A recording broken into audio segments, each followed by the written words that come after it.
Hi, I'm with Rakshit, and this is a conversation with him on the sidelines of Hackon in Indore. We are he's a great guy, great friend, and a great mentor for thousands of people in the country. We're going to have a small chat with him. Hi, Rakshit. This is thanks for being with us on Viewpoint. My pleasure. Good.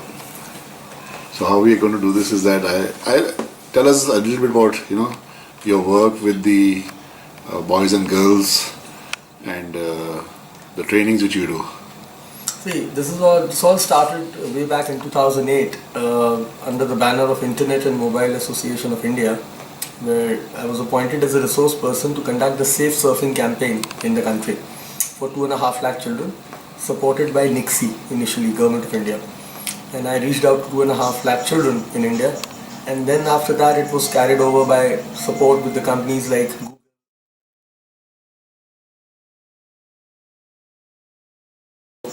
which made me reach out to so many children. And today I have completed 15.5 lakh children and more than 10,000 schools, talking about safe surfing, sensitizing them, teaching them etiquette, cyber law and cyber hygiene.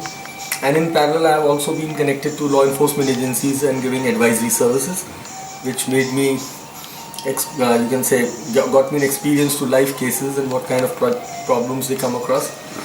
And especially with these boys and girls, the more and more I get in connection with them, I get a lot of complaints, which they have online threats basically, stalking and cyberbullying and stuff like that, and even harassment at times, which they come across because of their own vulnerabilities on chattings and forums and mobile apps and social media.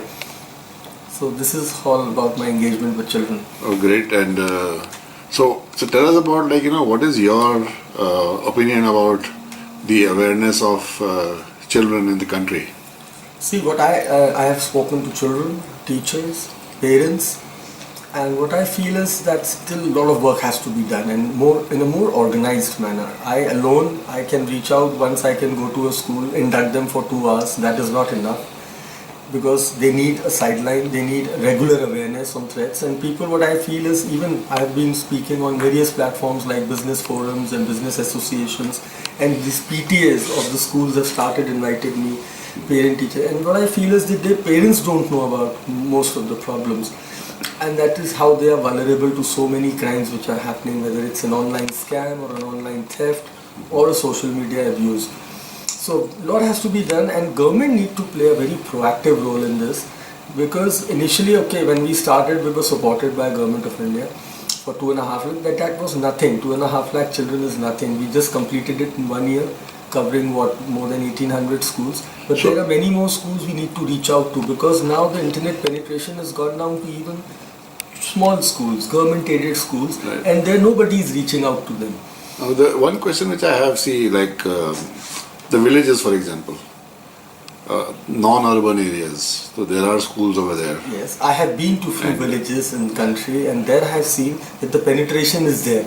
They know, they're using mobiles. They go to cyber cafe as on date. And internet, because being a platform, is the same to everybody, whether he's a rich child, poor child, studying in Oberoi International or Doon School, or studying in a small village school.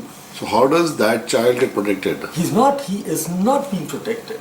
Even their parents, like a farmer recently reported a case in Uttar Pradesh where he was cheated by an online scammer in lure of a lottery. And he had sold his land. He has taken a huge amount of money on borrowing on a heavy interest, and now he is at the verge of committing suicide because he has ended up in a scam. That's like. And neither the media is reaching out there. In urban places, these experts, they give comments and articles in newspapers and television.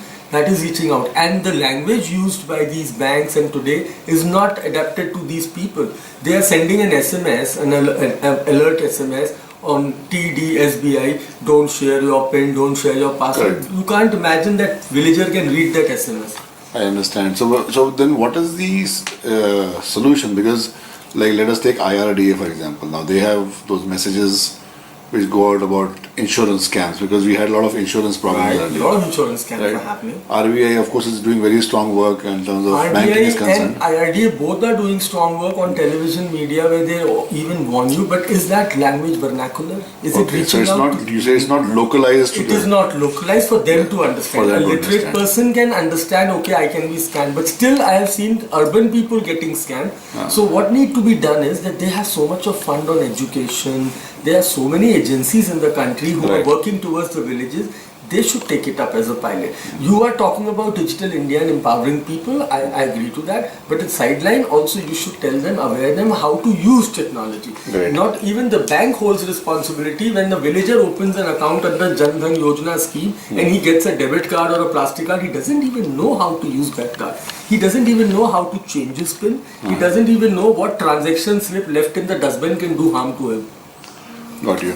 So from your perspective, now you are doing training for adults as well as children. Yes, both. Okay. I'm not leaving, and even poor places I'm going, Now, wherever I can reach out to. Now, I personally have a very controversial opinion on certain things, and one of the things was, about the NASCOM, what I call marriage. Marriage. And have you been contacted by them, or have Not you yet. any government agency? See, I've been working as a resource person to BPRND. They listed me on their site. Wherever BPRND CDTS invites me, I'm there Right. to empower the law enforcement officers. Right. Without even looking at the perks and their announces, I do it as a service to my country, and I do it proudly without any complaints. Right. But when I hear about these associations happening and these marriages happening, nobody has ever contacted us. So- we are there. Private companies like Facebook is supporting me and sponsoring me for 18,000 children in 3 cities, but that will not do any benefit. But is it publicized? When the newspapers in those areas carry, the fact that you are doing this sort of work? Yes, local media does support me at various positions. You also told me about the initiative which you are doing in schools where you are empowering the schools. Yeah, this is what last So 2 what years is this back I new started. thing now? Yeah, when I realized, when I reached out to more than 10 lakhs figure I crossed, I realized that it is not sufficient for me going there, inducting them and coming out and then addressing their problems. It was becoming difficult as a single man army to handle that. So I started this concept of Cyber Congress, where I asked the school to select their best students, their ICT teachers and their counselors, and give it to me alone for 8 hours to 10 hours. And I do an empowerment training there. I empower all these guys, and they are in rotation Like now. train the trainer, for example. That's a So train the there's- trainer program. Okay. And I call it Cyber Congress. And this is this commercial or non-commercial? It's a little bit of commercial, Partial depending upon school to school. Got you. Like So- recently, what I did with 23 schools was a social activity sponsored by Gurgaon Police. Great. So what Gurgaon Police, when Alok Mittal sir was the commissioner, for last 3 years he conducted this activity called Cyber Safe Campaign. It was sponsored and supported by a private organization like IndiaWatch. Was the main sponsor who took care of our expenses, and we did it free of cost for all the schools. Now, Tell me about the train the trainer program which you are running in the schools. so in the Train the Trainer program, we select the best students right from 6th grade to 12th grade. The school selects the children, ICT teachers, all their ICT teachers, and their major counselors. Okay. I empower them on all the 5 aspects of internet safety: e-commerce, safe browsing, social media, Right. mobile security, Yeah. and general internet do's and don'ts and cyber law. Plus, I inculcate programs to inculcate positive internet habits. Got you. So I give solutions with my own mind. Have you sort of put this into a book or some I've not online? been able to put it on a book as of now. There was a lot of demand for me to do that, but I have not been able to due to lack of resources or whatever you call it. But this Cyber Congress which is functioning is supporting me there. Oh, okay. And let me tell you one more thing what they are doing. They're not only restricted to their school. These Cyber Congress members in their own local societies. Oh, fantastic. That is the best part of this So they program. go So around- suppose one girl, 11th standard girl who's a member of my Cyber Congress, mobilized. Right. Is not only handling the children problem there, Yeah. but in her own society, she stays in a high-rise apartment. Yeah. In the evening in a community hall, she collects all the members and other children who study in different schools and Great. talk to them. Very good. So she's spreading out this awareness message, Fantastic. not only That's local great. schools. That's very good. Yeah. So I have mobilized approximately 100 schools as of date. Okay. And in another coming 3 months, I'll be doing more than 200 more schools. So these trainings or the awareness programs, are they available online also? So there are lots of programs. No, from your this thing. From my side, yes, they are available. Whatever you are presenting, I'm talking about that. Yes, they are available on YouTube. They are available on my Facebook account, and I keep posting alerts as well. Achha. Okay. And what I have done with the cyber commoners, I have collected them on a group. Or each one member of each school is connected to me. Okay. And on a day-to-day basis, like through inputs through people like you and all, I keep alerting them with the new threats. Okay. And I keep alerting them with solutions. And this is further disseminated to their own. Now, this is like awareness that you're talking about. Have you done anything in the education sector? So in education, yes. Formal education, as in like, people who are doing their B.Tech, BA. I have BCom done programs. approximately, I think, 10 to 15 recently colleges in That India. is like taking lectures 1 over week, there. not only lectures, but 1 week to 2 weeks of rigorous training. Okay. I've done it in Goa, I've done it with DU. Okay. I've done it in... So you've been doing that also? Yes. Great. And I charge a nominal amount fine. where I'm there available for 6 hours a day, and I do a 7 days training. Achha. Training them on basic and providing cyber security rather Right. than not using that magic and hacking word. Right. Getting deep into the core technology and understanding vulnerabilities, understanding penetration. So now, one final question for you is that, see, with the amount of, I've seen you for so many years, you're doing this, and you are doing it all non-commercial. Now there has to be some, because so what do you say as we move ahead into digital India? We talk about digital India, we talk about secure digital India, secure India, and whatever, and we see the number of hacks and the number of crimes increasing. So let's say 1 year from now, 2 years from now, 3 years from now, do you see India as a whole, urban and rural, getting somewhat mature, or would we see it, becoming from bad to worse? Looking at the current scenario, I am really not very optimistic with it being matured or safe, because things are not under control as of now. And lots need to be done, not only at the government level but at the stakeholder level also, which has not been done. We are just waiting, and the problem in our country is that we wait for an attack and then we react. And looking at the past and looking at the current figures of the scams and frauds happening, I don't think anything has been proactively done. Like today, even a small hacker can insert a pen drive in an ATM and run the auto dispensing test and take out all the cash. And these incidences have happened recently. Few people, the minor people have been arrested, but nothing has been done.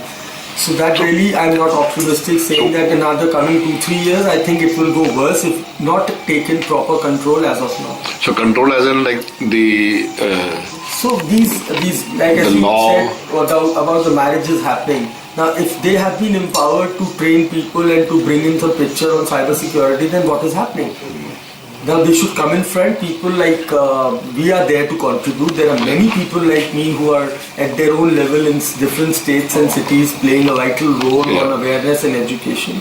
There need to be a consortium bridge where at least this could go further. And so various committees being formed by the government of India, let them come out and show something what they are doing. Good. Instead of us reading in the newspaper that 30 or 33 odd websites of government were recently compromised or defaced. Okay, great. Thanks, Rakshit, and wish you all the best. My pleasure. And I really, sincerely, I hope that the Cyber Congress of yours grows and grows. Thank you so much. It covers number of states across the country. As far as IndiaWatch is concerned, we'll be very, very happy to carry that message on our, with our people also, on our Facebook and wherever. And you'll find us to be great supporters of yours. Thank you. Thanks a lot. Thanks.